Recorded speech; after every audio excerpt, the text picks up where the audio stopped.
ini semoga kita semua diberikan kesehatan. Nah, meskipun kita masih beribadah secara online, kita itu harus tetap semangat dalam memuji dan memuliakan nama Tuhan. Gak cuma hari Minggu aja, kita itu harus memuji dan memuliakan namanya setiap harinya dong. Ya kan, Tir? Oh iya dong, bener banget. Untuk lagu pertama kita akan menyanyikan lagu Bersyukurlah pada Tuhan.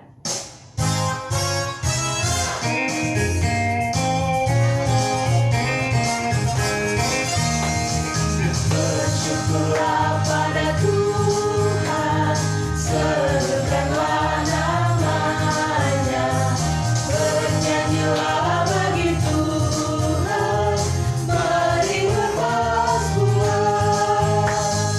Pujilah Tuhan hai jiwaku, pujilah namanya. Aku hendak bernyanyi seumur hidupku.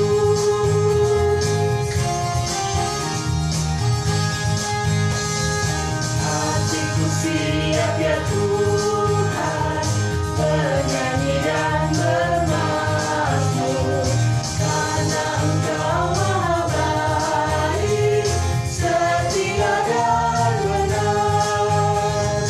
Pujilah Tuhan hai jiwaku, pujilah namanya. Aku hendak bernyanyi seumur hidupku.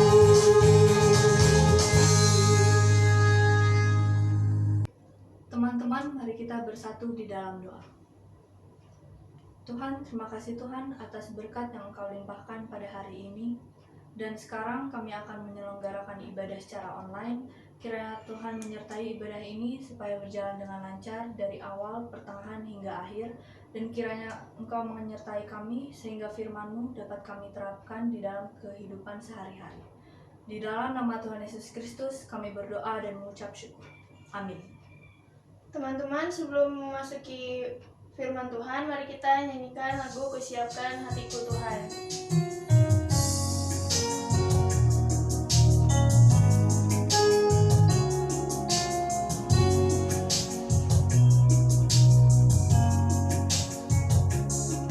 Kusiapkan hatiku Tuhan, menyambut firman-Mu saat ini. Aku sujud menyembah Engkau dalam hadirat-Mu saat ini. Curahkanlah pengurapan-Mu kepada umat-Mu saat ini. Kusiapkan hatiku Tuhan, mendengar firman-Mu. Firman-Mu Tuhan, tiada berubah.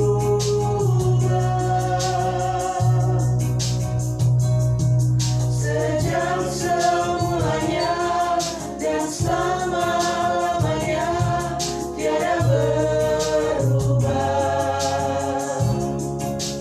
Firman-Mu Tuhan, penolong hidupku. Kusiapkan hatiku Tuhan, menyambut firman-Mu.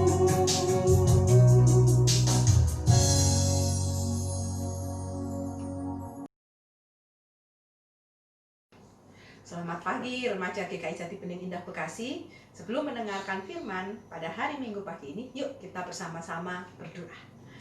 Bapa yang bertahta di dalam kerajaan surga, kami mengucap syukur pada pagi hari ini kami boleh beribadah untuk yang kedua kalinya melalui udara.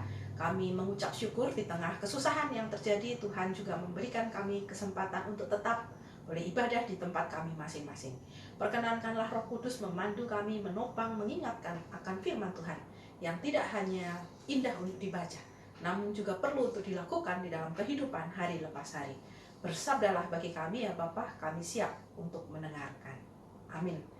Bacaan kita sesuai tema keraskan suara kebenaran adalah dari Kisah Para Rasul 6 ayat pertama hingga ke-7. Saya akan membacakan untuk saudara. Pada masa itu, ketika jumlah murid makin bertambah, timbullah sungut-sungut di antara orang-orang Yahudi yang berbahasa Yunani terhadap orang-orang Ibrani, karena pembagian kepada janda-janda mereka diabaikan dalam pelayanan sehari-hari. Berhubung dengan itu, ke-12 rasul itu memanggil semua murid berkumpul dan berkata, "Kami tidak merasa puas, karena kami melalaikan firman Allah untuk melayani meja. Karena itu, saudara-saudara, pilihlah 7 orang dari antaramu yang terkenal baik dan yang penuh roh dan hikmat, supaya kami mengangkat mereka untuk tugas itu, dan supaya kami sendiri dapat memusatkan pikiran dalam doa dan pelayanan firman." Usul itu diterima baik oleh seluruh jemaat. Lalu mereka memilih Stefanus, seorang yang penuh iman dan Roh Kudus, dan Filipus, Prokorus, Nikanor, Timon, Parmenas, dan Nikolaus, seorang penganut agama Yahudi dari Antioquia. Mereka itu dihadapkan kepada rasul-rasul. Lalu rasul-rasul itu pun berdoa dan meletakkan tangan di atas mereka. Firman Allah makin tersebar dan jumlah murid di Yerusalem makin bertambah banyak. Juga sejumlah besar imam menyerahkan diri dan percaya.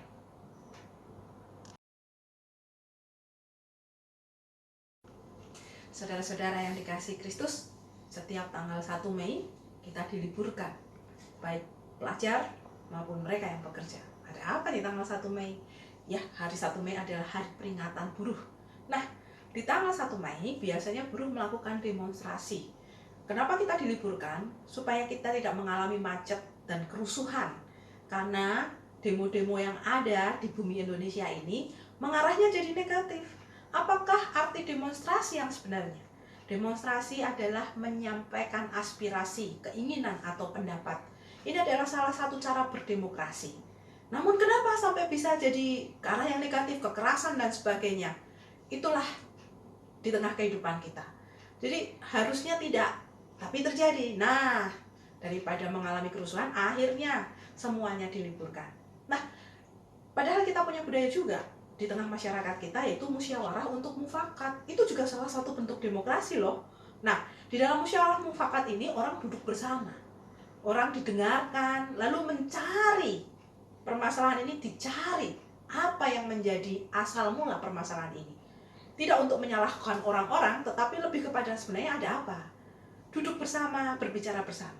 Itu pula yang terjadi di dalam Kisah Para Rasul. Ketika para murid ini ternyata satu kali mengalami masalah. Karena murid-murid ini ada orang-orang dari berbagai suku. Nah, kali ini adalah ada orang Yahudi yang berbahasa Yunani. Karena mungkin dia orang Yahudi yang terlahir di luar negeri. Ketika pulang, dia tidak bisa lancar dengan bahasanya. Ada juga orang Yahudi yang memang berbahasa Yahudi atau Ibrani. Nah, kedua kelompok ini akhirnya saling tuduh nih. Kami tidak dilayani nih janda-janda dari orang yang berbahasa Yunani ini. Ini masih salah kamu nih. Ini pasti begini, pasti begini.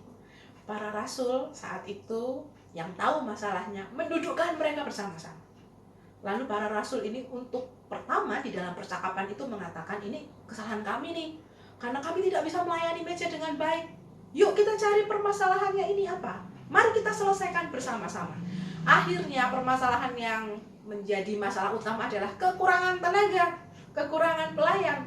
Lalu para rasul ini mengatakan, sekarang carilah 7 orang. Mereka yang betul-betul di antaramu ini orang yang terkenal baik, yang penuh dengan roh dan hikmat, supaya diangkat untuk tugas itu. Jadi ada syaratnya juga nih jadi pemimpin. Ya, jadi pemimpin ini ya diharapkan adalah orang yang terkenal baik, penuh roh dan hikmat. Ya, jadi bagaimana orang-orang ini menjadi pemimpin yang baik, sehingga nanti kalau ada permasalahan seperti ini lagi, mereka bisa menyelesaikan masalah dengan duduk bersama-sama. Itulah yang namanya demokrasi. Alkitab kita mengajarkan supaya kita pun melakukan hal yang sama. Ketika ada permasalahan di dalam kehidupan kita, yuk selesaikan baik-baik. Bagaimana cara penyelesaiannya? Seperti tadi, kumpulkan, duduk bersama, nggak usah marah-marah, nggak usah banting-banting ataupun mengeluarkan suara yang tinggi-tinggi. Tapi yuk kita mendengar, semuanya didengar. Itu adalah salah satu cara demokrasi atau musyawarah untuk mufakat. Jadi kita duduk bersama, mendengar komunikasi yang baik, lalu dicari apa masalahnya. Setelah ketemu, apa masalahnya? Selesaikan bersama. Misalkan nih ya, teman-teman di sekolah punya tugas, ternyata bukunya cuma satu di perpustakaan, harus difotokopi keluar karena tidak diterbitkan lagi. Lalu apa yang terjadi? Apakah kita akan berebut pinjam buku itu? Tidak perlu. Salah satu hal yang baik adalah musyawarah mufakat, duduk bersama. Baiknya gimana nih? Bukunya cuma satu, mau dipakai sama-sama, difotokopi. Nah, untuk fotokopi butuh uang, iuran. Ya, jadi musyawarah mufakat ini adalah sebuah cara demokrasi untuk menolong seseorang, untuk menolong sekelompok orang menyelesaikan masalahnya. Jadi cara-cara yang dipakai bukan kekerasan harusnya. Nah, kita juga mendapat sebuah contoh nih dari Martin Luther Jr. Bagaimana Martin Luther pada tahun 1955 di Birmingham dalam suasana rasial karena dia berkulit hitam, lalu orang-orang di sekitarnya berkulit putih, orang kulit hitam naik bis, dia harus menyerahkan kursinya kepada orang kulit putih. Akhirnya Martin Luther Jr. ini marah. Tapi cara marahnya ini, ya, demokrasinya ini tidak ditunjukkan dengan berantem, melakukan kekerasan. Dia melakukan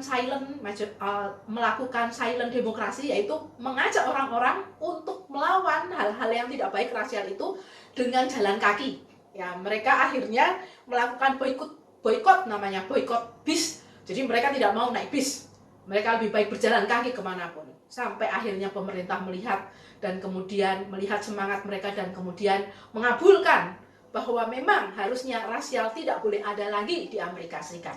Nah, saudara-saudara yang dikasih Tuhan, kisah Alkitab, contoh dari Martin Luther Jr. ini mengajak kita semua juga melakukan yang sama. Yuk, ketika ada masalah, kita duduk bersama, kita komunikasikan, kita cari apa masalahnya.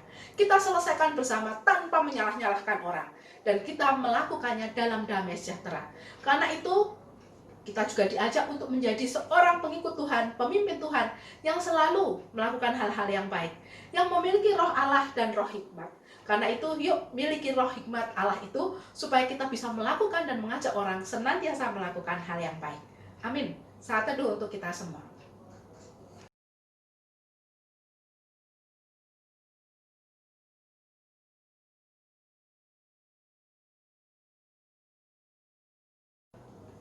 Mari kita berdoa siapa? Bapak yang Maha Baik, dalam situasi kami di mana sekolah melakukan kegiatan juga dengan online, tidak bisa tatap muka karena situasi pandemi, bergereja juga dilakukan dengan online, tidak bisa tatap muka karena pandemi. Di tengah situasi ini kami tetap bersyukur. Allah menyertai kami, Allah menyertai remajamu pada saat ini, Allah juga menyertai komisi remaja ini tetap boleh berkarya di tengah keterbatasan yang ada. Kami turut berdoa Bapak bagi para korban bencana COVID ini dimanapun mereka berada, juga para medis yang melayani, Tuhan beri ringankan beban mereka. Tuhan juga boleh tolong anak-anak remaja ini untuk memiliki hati yang mau mendahulukan kepentingan orang banyak dengan melakukan musyawarah untuk mufakat, demokrasi yang sebenar-benarnya. Sehingga ketika mereka nanti, ketika besar, mereka akan paham bahwa kasih karunia Allah yang diberikan kepada setiap orang adalah menghadirkan damai sejahtera, menjadi orang-orang yang penuh dengan roh Allah, sehingga boleh diberi hikmat Tuhan dan boleh melakukan kebaikan di dalam kehidupan sehari-hari. Sertai juga remajamu yang berjuang untuk studi di tengah keterbatasan situasi yang ada, tetap boleh menjaga kesehatan, jaga jarak, memakai masker, dan kemanapun atau di situasi apapun ketika mendesak harus keluar rumah, mereka ingat untuk cuci tangan selalu. Inilah kami ya Bapak, kami juga rindu berdoa bagi para orang tua, berkatilah mereka, supaya boleh memberikan yang terbaik untuk putra-putrinya. Biarlah Tuhan juga boleh memberkati satu persatu keluarga yang ada, sehingga mereka boleh tetap teguh di dalam menjalankan tugas-tugasnya di tengah situasi pandemi. Inilah doa kami yang jauh dari sempurna, yang kami naikkan bersama dengan doa yang Tuhan ajarkan kepada kami. Bapa kami yang ada di surga, dikuduskanlah namamu, datanglah kerajaanmu, jadilah kehendakmu di bumi seperti di surga. Berilah kami pada hari ini makanan kami yang secukupnya, dan ampunilah kami akan kesalahan kami, seperti kami juga mengampuni orang yang bersalah kepada kami. Dan janganlah membawa kami ke dalam percobaan, tapi lepaskanlah kami daripada yang jahat, karena Engkau yang punya kerajaan, dan kuasa, dan kemuliaan sampai selama-lamanya. Amin. Teman-teman, waktunya kita memberikan persembahan. Persembahan kalian bisa dititipkan kepada orang tua dahulu atau diberikan kepada kantor gereja. Sebelum mengakhiri ibadah kita hari ini, kita akan menyanyikan lagu Kita Harus Membawa Berita.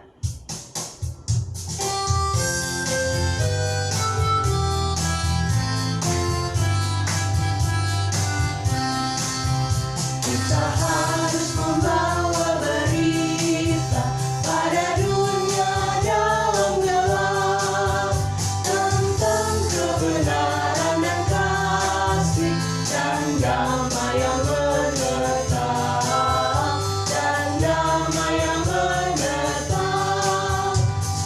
Gelap jadi remang pagi dan remang jadi siang.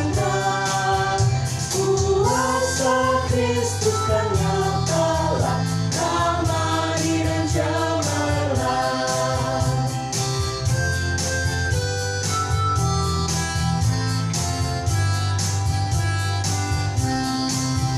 Kita harus membawa berita, Allah itu kasih belas, diberikan putra tunggalnya supaya kita lepas, supaya kita lepas. Karena gelap jadi remang pagi dan remang jadi siang. Kuasa Kristus kan nyatalah, ramai dan cemerlang. Teman-teman, ibadah kita hari ini sudah selesai. Jangan lupa ya, tetap semangat dan juga jangan lupa jaga kesehatan kalian ya. Dan juga jangan keluar-keluar rumah dulu, apalagi berkumpul sama teman-teman, soalnya masih ada corona. Sampai